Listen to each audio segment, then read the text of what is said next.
तो इस वक्त हम काफ़ी नंबर 91 जो है 91 जो उसकी दूसरी किस्त आपके सामने पेश कर रहे हैं।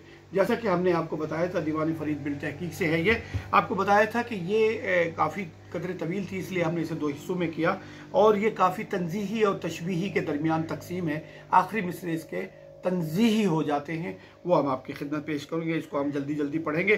तेनो आदम हवा शीस कहूँ। आदम मशहूर है हमारे जो जहाँ से इंसान की तख्लीक का आगाज़ हुआ। हवा भी उनकी घरवाली जो थी वो है शीस, और फिर एक नबी है। और तेनो नूह कहूँ, तूफ़ान कहूँ। अब जो नूह था एक पैगम्बर थे, वो भी आपको कह सकता हूँ मैं, और तूफ़ान जो आया उनके दौर में वो भी तो आप ही थे।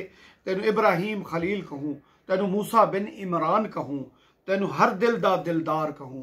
तेनु अहमद आली शान कहूँ। नबी करीम सल्लल्लाहु अलैहि वसल्लम के लिए वो कहते अहमद आली शान कहूँ। तेनु शाहिद मुल्क हिजाज कहूँ। अब शाहिद के दो मानी होते हैं।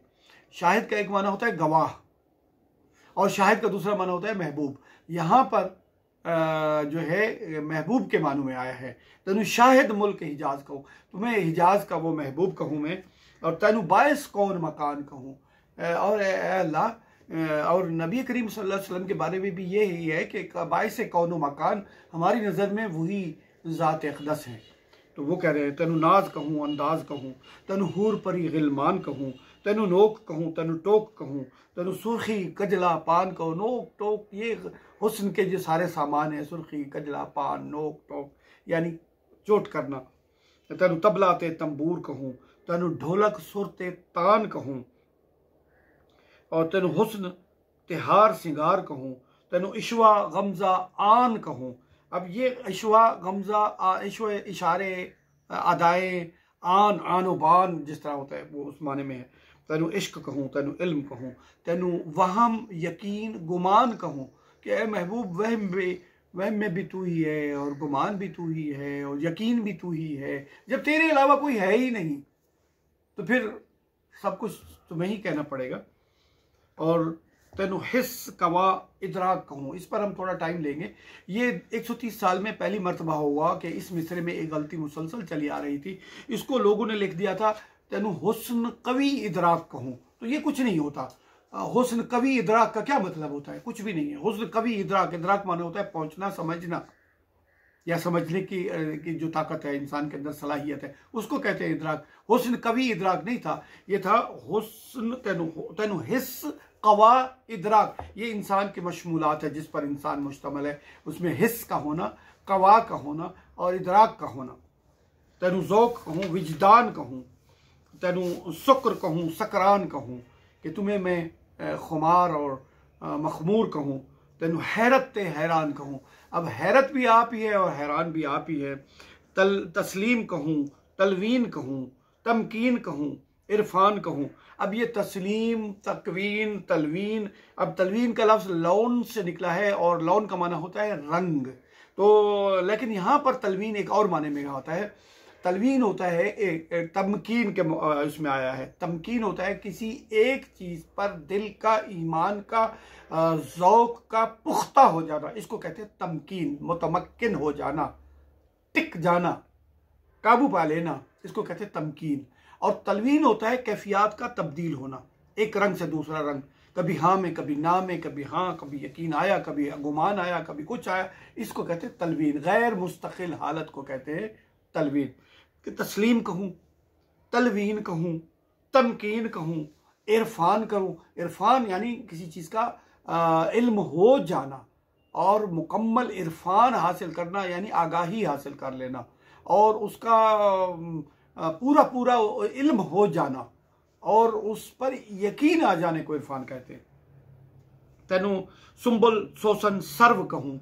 अब इसको सर्व को लोग दुरुस्त नहीं पढ़ते, सर्व वगैरह पढ़ लेते हैं। सर्व एक दरख्त होता है जो बिल्कुल सीधा होता है। वो कहते हैं महबूब तुम्हें सुम्बुल कहूँ, सोसन कहूँ, सर्व कहूँ, तो नरगिस नाफरमान कहूँ। अब ये नाफरमान को लोग आम माने में ले लेते हैं, ना मानने वाला, कोई बात ना मानने वाले को लेते हैं। ऐसा नहीं है। नाफरमान एक फूल की किस्म है, उसका नाम है गुले नाफरमान और गुले नरगिस। नरगिस भी ऐसा खूबसूरत फूल होता है जिसके आँख की शक्ल होती है। लोगों ने उसे आँख से, बड़ी खूबसूरत आँख से तशबीह देते हैं। और तेनु लाला दाग ते बाग कहूँ। अब लाला कहते हैं उस लाल रंग के फूल को, आम के तौर पर तो गुलाब को कहते हैं, लेकिन लाला का फूल एक और होता है जिसके दरमियान में एक स्याह दाग होता है। वो कहते हैं वो लाला भी आप है, उसके अंदर दाग भी आप है, और वो जो जिस बाग में वो लाला खिला हुआ है वो बाग भी आप ही है।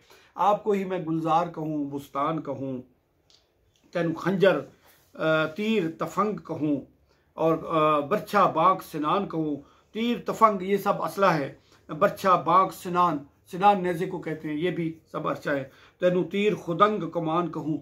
खुदंग भी तीर को कहते हैं। तीर एक लकड़ी है जिसका नाम खुदंग होता था, और बड़ी सीधी लकड़ी होती थी, उसको फिर उससे तीर बनते थे, फिर उसी को नाम दिया जाने लगा, खुदंग भी तीर को कहा जाने लगा। और सोफार कहूँ, पैमान कहूँ, ये सोफार पैकान ये सब तीर के नाम हैं और तीर ही की शक्लें हैं। और बेरंग कहूँ, बेमिसल कहूँ, बेसूरत हर हर आन कहूँ। यहां से ये काफी पलटा लेती है।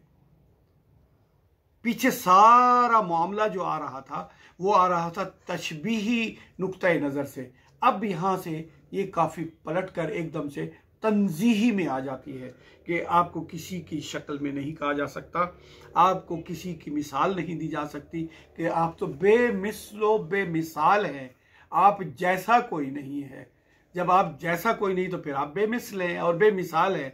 और बेरंग कहूँ कि आपको किसी रंग में, अब पीछे कह रहे हैं कि आपको रंग कहूँ ये कहूँ, अब फिर वो कहते हैं नहीं नहीं, अगर रंग आता है तो वो तक़य्युद है, वो तो किसी कैद में आ जाना है। और मिसाल देने का मतलब तो ये है कि आप उस जैसे हैं, तो कोई भी आप जैसा नहीं है तो फिर आप तो बेमिसाल है ही। बेरंग कहूँ, बेमिसल कहूँ, बेसूरत हर हर आन कहूँ, हर लम्हे में मैं आपको बेसूरत कह रहा हूँ। और फिर सुबूह कहूँ, कुद्दूस कहूँ, रहमान कहूँ, सुबहान कहूँ। ये सुबूह हो, कुद्दूस हो, रहमान हो और सुबहान, ये सब कुछ क्या है? ये सारी तमजीद है, अल्लाह ताला की बड़ाई बयान करना है। इन तमाम अल्फाजों के अपने अपने मानी हैं कि सुबूह कौन है और कुद्दूस कौन है, कुद्दूस कौन है, रहमान का क्या मतलब हुआ है। रहमान और रहीम का एक आला तरीन वो है, सीगा है, और सुबहान वो पाकीज़ा है।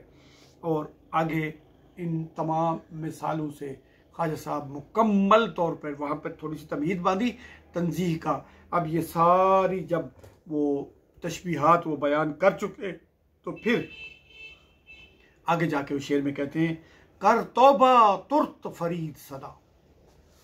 ए फरीद फौरी तौर पर, तुर्त यानी फौरी तौर पर, और ये नहीं कि आज तौबा करो, नहीं, मुस्तकिल तौर पे तौबा करो कि तुमने ये जो सब कुछ कहा है। कर तौबा तुर्त फरीद सदा, हर शय नु पुर नुकसान कहूँ।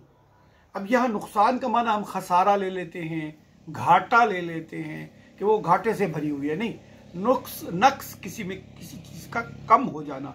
अब हर चीज में जितनी चीजें पीछे बयान की गई हैं, और कोई नक्स हो या ना हो, उनमें सबसे बड़ा नक्स फना हो जाने का तो है ना।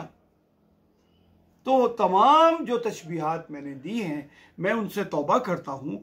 ए ज़ात कुद्दूस, ए ज़ात सुबूह और रहमान और सुबहान, आप हर चीज़ को मैं पुरनुकसान समझता हूँ और उसे पाक अलख बेऐब कहूँ, उसे हक बेनाम और निशान कहूँ। उसे मैं पाक, पाक होता है जो खालिस तरीन हो, पाक होता है जो किसी भी मिलावट से पाक हो, किसी में शायबा ना हो, शक ना हो, वो होता है पाक। और उसे पाक अलख, अलख क्या होता है? हिंदी का एक कायदा है कि जब किसी लफ्ज़ के शुरू में अलिफ लगा दिया जाए तो वो उसका उलट हो जाता है। लख का माना होता है इहाता इदराक में जो आ जाए, जो इहाता इदराक में आ जाए, इसको लक्षण कहते हैं। यानी अपने लक्षण दो मानी में इस्तेमाल होता है, लक्षण लक्षण के माने में भी होता है, और लक्षण होता है किसी की बात को अपने इदराक से जान लेना, इसको कहते हैं लक्षण। मैं लखी बैठा, फलाने दी गाल मैं लख घी दियम। अब लख का और माना भी है, वो हम अलग लख 100,000 को भी कहते हैं, और लख माना अपने इहाता इदराक में से जान लेना, लक्षण। उसे पाक अलख कि वो इहाता इदराक में नहीं आ सकता, भला यहीतून, और वो किसी उसके इल्म को भी नहीं ला सकते। उसके इल्म में से कोई चीज़ भी अपने इदराक में नहीं ला सकते, तो वो खुद कैसे इहाता इदराक में आ जाए। अगर वो इहाता इदराक में आ जाता है तो फिर इदराक बड़ा हो गया ना। तो खान साहब कहते हैं नहीं, इदराक आप अलग हैं, ए रब्बे सुबूह कुद्दूस आप अलग हैं, आपको इहाता इदराक में लाया ही नहीं जा सकता, और आप कोई शायबा नहीं है। बाकी जितनी चीज़ें मैंने बयान की उनमें कोई ना कोई ऐब तो पाया जाता है, लेकिन आप तो हर ऐब व शायबा से बुलंद व बालातर हैं, और आप हक बेनाम। अब हक का लफ्ज़ जो है ये बहुत ज़्यादा वुसअत रखता है अपने अंदर, कि हक एब्सलूट को कहते हैं, मुकम्मल हक, एक साबित शुदा, मुफरद, तस्लीम शुदा। अब हक को जहां तक आप फैला लें, उसे हक बेनाम निशान कहूं, उसे मैं तस्लीम शुदा अव्वली आखिरी हकीकत हक होती है, और बेनाम व निशान है कि वो नाम और निशान की कैद में नहीं आता, कि अगर हम उसे नाम और नाम रखते हैं उसका तो वो बेनाम ही है। ये नाम भी हमने अपनी सहूलत के लिए रख लिए, या कुरान में कुछ नाम हमें बता दिए गए हैं, वरना वो इन नाम जो है ये भी कोई ना कोई सिफत बयान करते हैं, और अल्लाह जो है वो इन सिफात और अस्मा से बुलंद व आला व बाला शख्सियत है। इस तरह दीवाने फरीद बिल तहकीक से काफ़ी का इख्तिताम होता है।